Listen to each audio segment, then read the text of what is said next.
67 కోట్ల మంది వానరులు మహావీరులైనటువంటి వారు రామలక్ష్మణులతో కలిపి పడిపోయారు. ఒక్క వానరుడు యుద్ధభూమిలో లేచి తిరుగుతున్నవాడు లేడు. ఇంద్రజిత్ శక్తి తెలుసు కాబట్టి విభీషణుడు వెళ్ళిపోయాడు, దొరకలేదు. స్వామి హనుమ ఏ అస్త్రము చేత బంధింపబడరు కాబట్టి హనుమ ఒక్కరే ఉన్నారు. అందరిలో పెద్దవాడు, బ్రహ్మ యొక్క అంశలో వచ్చినవాడు జాంబవంతుడు నేల మీద పడిపోయి ఉన్నాడు.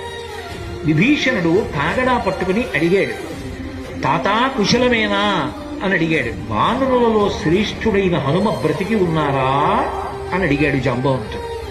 విభీషణుడు అన్నాడు, తాత నువ్వు అడగవలసినది రామలక్ష్మణులు కుశలముగా ఉన్నారా అని అడగాలి. హనుమ కుశలముగా ఉన్నారా అని అడిగారేం తాత అని అడిగారు. మొత్తం వానరులు రామలక్ష్మణులతో కలిసి పడిపోయినా కూడా నష్టం లేదు. హనుమ ఒక్కరు బ్రతికి ఉంటే మళ్ళీ అందరూ బ్రతుకుతారు. అందరూ బ్రతికి ఉన్నా హనుమ ఒక్కరు పడిపోతే బ్రతికి ఉన్న వీళ్ళందరూ పడిపోతారు. అందుకే నేను హనుమ బ్రతికి ఉన్నారా అని అడుగుతున్నాను.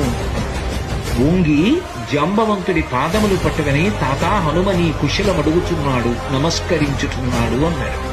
కైలాసము పక్కన వృషభము అనబడేటటువంటి పర్వతం ఉంది. అక్కడ పరమశివుడు తన యొక్క త్రిశూలాన్ని ధనస్సుని నిలబెడతాడు.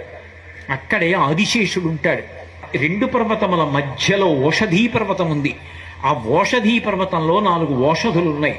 మృత సంజీవని, విశల్యకరణి, సువర్ణకరణి, సంధానకరణి అని 4 ఉన్నాయి. ఆ 4 ఓషధులు తీసుకురావాలి. నువ్వు వెంటనే ఆ ఓషధులు తీసుకొస్తే వానరులు బ్రతుకుతారు. ఒక్క గుదుటున బయలుదేరి కైలాస పర్వతం దగ్గరికి వెళ్ళిపోయారు. ఈ స్థానములన్నీ చూశారు. వృషభ పర్వతం దగ్గరికి వెళ్ళారు. 2 పర్వతాల మధ్యలో ఓషధీ పర్వతాన్ని చూశారు.